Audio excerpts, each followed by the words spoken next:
What is up, guys? Rick Cacus here, and today we have some big Destiny 2 news. Now, this news all has to do with the main controversy, the main point of contention within the community around Destiny 2 right now, and that is the removal of base game content and the placement of that content behind a DLC paywall of the Curse of Osiris. Quick recap, prestige activities were raised to the new unattainable light level if you didn't have the DLC, and stuff like trials was moved behind the DLC paywall as well, and other things like heroic strikes, what a lot of people thought would be a universal update, are also only accessible if you have the DLC. So this sparked a lot of outrage. I covered it yesterday, but thankfully today, Bungie has addressed this. There will be several changes introduced into Destiny 2 very soon, aimed at directly addressing this issue. So, what are those changes? Well, first, Bungie did try to justify their choices behind doing what they did, saying, quote, "The Destiny endgame features a variety of activities and playlists that we want to remain relevant to players as they grow more powerful. In Destiny 1, as your character grew more powerful throughout each expansion, some of our best content, like the Vault of Glass, was left behind and lost its relevance for players. We wanted a better solution for Destiny 2, where all of our endgame activities could stay relevant as each expansion causes your Guardian to grow more and more powerful."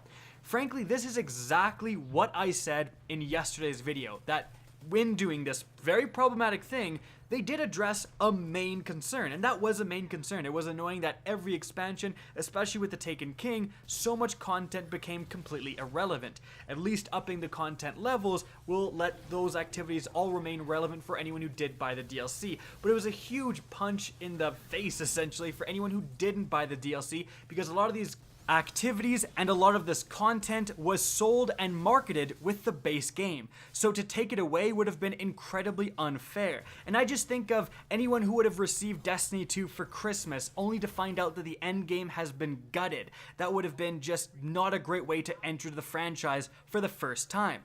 And I've got to say to those people saying, "Well, they did this before, so I can't believe you're surprised they did it again." Of course, it's a little surprising to see Bungie make the same mistake they were already criticized for with a game that's in a much worse state than Destiny 1 was at the time even. So, and also that doesn't make it right either. What insane logic.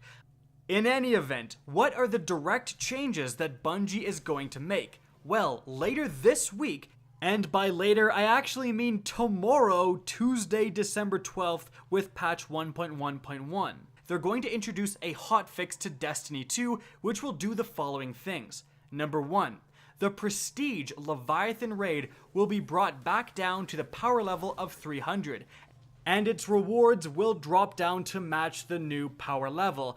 That's a little unfortunate. I feel like there's definitely a way to reward new DLC players while still keeping this accessible to original Destiny 2 players.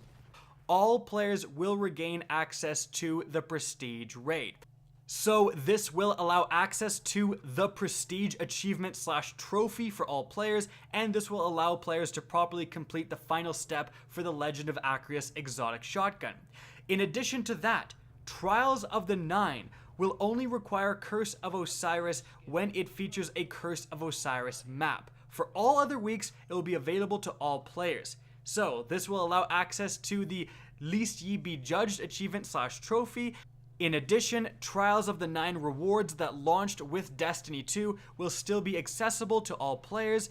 Also, new seasonal rewards that launched with the Curse of Osiris, such as the new seasonal armor ornaments, will require ownership of the Curse of Osiris to acquire. So the new Curse of Osiris Season 2 gear still requires the expansion, but I think that's what most people expected anyways.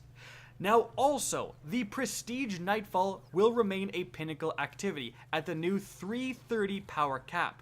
This means that the Prestige Nightfall will require ownership of the Curse of Osiris. Because of this, we will update the Prestige achievement / trophy to only reference the Prestige Raid, and also moving forward, we are investigating adding a third difficulty to all Prestige activities so we can provide both a challenge that stays relevant to all players along with a new challenge for a new expansion. They say that the normal Nightfall will only require Curse of Osiris when it features a Curse of Osiris map. For all other weeks, it will be accessible to all players. And also, they say that limited time events like Iron Banner, Faction Rally, and the Dawning will be made available to all players. So think about that. If the community hadn't done what it did, if we hadn't been outraged, if we hadn't, called for Bungie to change this, Iron Banner and Faction Rallies and the Dawning would have all been hidden behind that DLC paywall. Anyone who would have gotten this game, just the base game, would have been left out of all those activities.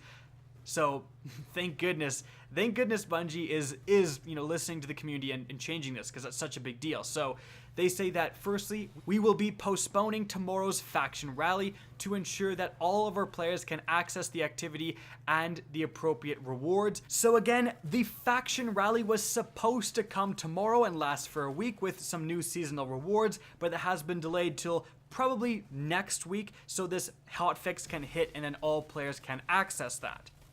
They do additionally say that Iron Banner and Faction Rally rewards that launched with Destiny 2 will still be accessible to all players, but of course, new seasonal rewards that launch with Curse of Osiris, such as the new seasonal armor ornaments, will require ownership of the Curse of Osiris expansion. Again, that's what most people expected. So they say we expect these changes to go live tomorrow at the end of scheduled maintenance to deploy update 1.1.1. Moving forward, we are also looking to improve on heroic strikes with new challenges, new modifiers, and free access to all players. So, a lot of information there. Certainly a lot of information. And frankly, I've got to say, this is good. This is what you want from a developer. Just let's completely forget outrage for a sec.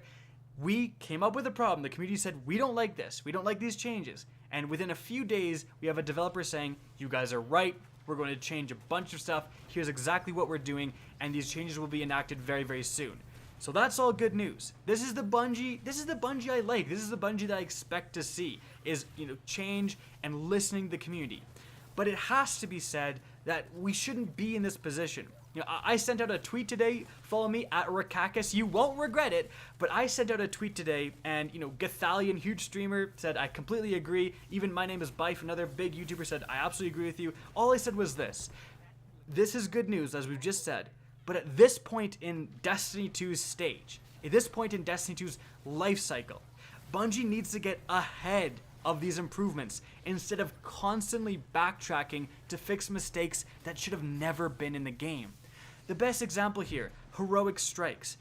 Obviously, heroic strikes shouldn't have been gated behind the DLC paywall. In fact, heroic strikes should have been available within the game when it first came out.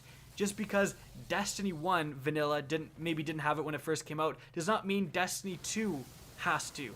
We're not coming from vanilla Destiny.